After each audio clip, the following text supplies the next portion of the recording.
Hello guys, এটা আমার first চ্যানেলে ফার্স্ট লং ভিডিও। তো আজকের আমি দীঘাতে বেড়াতে যাচ্ছি। আজকে আমার রাতেই বাস আছে 11:45-এ। আমাদের এখান থেকে গল্ফ গ্রিন থেকে কিভাবে আমি পুরোটা ওখানে যাব আজকে তোমাদের সাথে শেয়ার করব। যাচ্ছি না, আমি এখান থেকে উবের বুক করেছি, এই দেখো। তো আমি এখান থেকে উবেরে করে যাব। তো যে গাড়িটা বুক করেছিলাম ওটা চলে এসছে ফাইনালি, বসেও পড়েছি। দেখে আরো একটা কথা যেটা বলার, যদি তোমাদের হাতে টাইম থাকে তো তোমরা অবশ্যই কোনো বাসে যেতে পারো। আমার হাতে টাইম ছিল, বাট আমার কিছু কেনাকাটার জন্য আমি উবেরটা বুক করেছি। তোমরা কিন্তু চাইলে অবশ্যই বাসেও যেতে পারো যদি টাইম এক্সট্রা থাকে তোমাদের হাতে। বাট যদি না থাকে তো তোমরা উবেরটা করে নিলে বেশি ভালো হবে। আচ্ছা, তোমরা এরকম সাডেন প্ল্যান করে কোথাও বেড়াতে গেছো? সেটা কিন্তু আমাকে জানিও। আজকে যেই বেড়াতে যাচ্ছি এটা কিন্তু একদমই সাডেন প্ল্যান, মানে হঠাৎ মাত্র প্ল্যান করেছি আর প্ল্যান করেই কিন্তু যাচ্ছি। হয়তো জীবনে এমন কিছু হয় যেগুলো হয়তো প্ল্যান ছাড়াও যাওয়া যায়, জানো তো। আমাদের মতো মধ্যবিত্ত বাড়িতে আগে থেকে প্ল্যান করে থাকলে সব কিছুই কিন্তু নষ্ট হয়ে যায়। বাট যেটা সাডেন প্ল্যান করি সেটা কিন্তু ভালো হয়। তোমাদের কার কার একমত সেটা কিন্তু আমাকে অবশ্যই জানিও।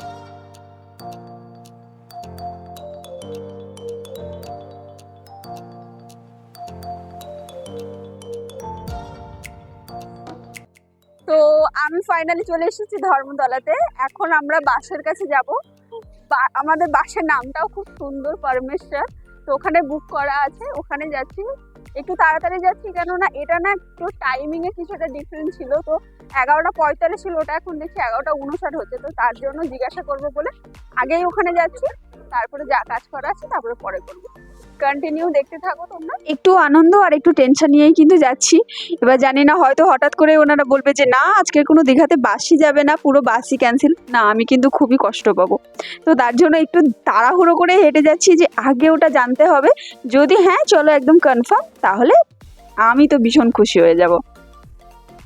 তো এটাই হচ্ছে আমাদের বাস, যেটা আমরা বুক করেছিলাম। আর 5 মিনিট মতো বাকি আছে, তো আমি বাসে উঠে পড়বো। একটু খাওয়া দাওয়া করার ছিল, খাওয়া দাওয়া করে নিয়ে যখন বসেছি ভিডিও বানাচ্ছিলাম আর সবার দিকে তাকাচ্ছিলাম আর ভাবছি সবাই কত আনন্দ করেই কিন্তু যাচ্ছে। সবার মনে কিন্তু একটা আনন্দ যে ওখানে বেড়াতে যাবে, এই আনন্দ করবে ওই আনন্দ করবে, অনেক কিছু। তোমরা আর যাই বলো না কেন, আমাদের রাতের কলকাতার কিন্তু অপূর্ব সুন্দর। যারা হয়তো রাতে কলকাতাতে বেরিয়েছো তারাই কিন্তু একমাত্র এই ফিলটা করতে পারবে। হ্যাঁ, আমি কিন্তু রাতে অনেকবারই বেরিয়েছি, আমার কিন্তু ভীষণই ভালো লাগে রাতের কলকাতা। তারপরে একটু বাস থেমেছিল কোলাঘাটে। কোলাঘাটে চাটা না খুবই সুন্দর। যারা হয়তো দীঘাতে গেছো, এই জায়গাটাতে যখন বাস থামে তারা কিন্তু এই দাদার হাতে চাটা খেয়েছো, তাই তো? হ্যাঁ, অবশ্যই খেয়েছো। আর তোমরা কিন্তু খেও। বাসে বসার পরে না চাটা খাওয়ার পর এত বেশি ফ্রেশ লাগছিল। আর হচ্ছে গাড়ির রাস্তাতে যেখানে যাচ্ছিলাম এত লাইটিং হচ্ছিল, তো একবার আমার মুখে মানে হচ্ছে কি অন্ধকারও আসছে আবার লাইটও আসছে। এটা দেখে আমি নিজেই মনে মনে খুশি হয়ে গেছিলাম। তারপরে বাসের মধ্যে ঘুমিয়েও পড়েছি কখন জানি না। হঠাৎ দেখছি ওমা দীঘাতে তো চলেই এসেছি, তখন বাজে 5টা। এত সুন্দর লাগছিল না, পুরো প্রকৃতিটাই যেন আমাকে ওয়েলকাম করছে। আর তার সাথে জানো তো অনেক পাখিরও গুনগুন আওয়াজ, ডাকের আওয়াজও হচ্ছিল। এই দেখো চোখ মুখ যেন একদম ফুলে গেছে আমার, অনেক ঘুমিয়েছি। এই হোটেলটা বুক করে নিয়েছিলাম, খুবই সুন্দর ছিল হোটেলটা, হয়তো তোমাদের ভেতরটা দেখাতে পারিনি। এটা হচ্ছে সকালবেলাতে যখন বেরিয়েছিলাম, যেন এত ভীষণ রোদ ছিল, তাই ভাবলাম সমুদ্রে যাওয়ার আগে একটা ডাব খেয়ে নিই। তো ডাবটাই খাচ্ছিলাম। আর আজকে যেন তো সমুদ্রে ভীষণ বেশি, মানে বলে না অনেক বেশি জল হয়েছিল। আর হয়তো একদম জোয়ারের টাইমটা, এত বেশি সমুদ্রে জল ছিল যে কেউ ভয়ে নামছিলই না। আমি তো মনে খুবই কষ্ট পেয়েছিলাম, কি ভেবে এলাম আর কি ভেবে যাচ্ছি। ঠিক আছে, ভয়কে জয় করে চললাম উদয়পুরের উদ্দেশ্যে। উদয়পুর কিন্তু আমার খুব ভীষণ একটা ফেভারিট জায়গা। এই যে অটোতে করে চলে যাচ্ছিলাম, আর সামনেই কিন্তু আমাদের পড়ছিল ঢেউসাগর। তো আমি ঢেউসাগরটাকে দেখে বলছি ঠিক আছে এখন আসবো না, বিকেলে তোমার সাথে অবশ্যই দেখা করব। এটা বলেই মনে অনেক খুশি নিয়ে চলে যাচ্ছিলাম। ও মা, উদয়পুরে গিয়ে দেখি এখানেও ভীষণ জল, পুরো আমি যেখানে বসেছিলাম ওই অবধি জল চলে এসছে। তারপরে কি খাবো কি খাবো, দেখো যতই মাছ এটা ওটা দেখি না কেন, আসলে আমার বাড়িটা এমনই একটা জায়গা যেখানে অনেক রকমেরই মাছ পাওয়া যায়। আর আমার মাছ এতটা ভালো লাগে না, তাই কাঁকড়াটাই নিয়ে নিয়েছিলাম। ওখানে কাঁকড়া কষাটা খুবই টেস্টি হয়, আমি আগেও খেয়েছি, আমার তো ভীষণ ভালো লাগে। তারপরে একটু এই যে ভিডিও, এই যে দাঁড়াও, এবার চলে এসেছিলাম কিন্তু ঢেউসাগরে। ঢেউসাগরটা ভীষণ অপরূপ সুন্দর, আগের থেকেও অনেক বেশি সুন্দর করেছে। তারপরে চলে যাচ্ছিলাম, আমি আসলে একজনকে খুঁজছিলাম, যখন তাকে দেখছি আমার চোখের সামনে আমি সত্যি অনেক বেশি হেসে দিয়েছিলাম। তারপরে গিয়ে ভাবলাম কি খাবো, গিয়ে একটু তান্দুরি চা খেয়েছিলাম।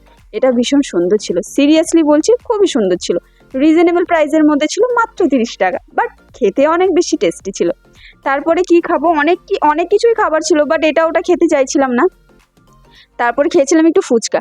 যা এটা ওটা যতই খাবো না বলি, বাট ফুচকাটা ট্রাই করতে ইচ্ছেই করে।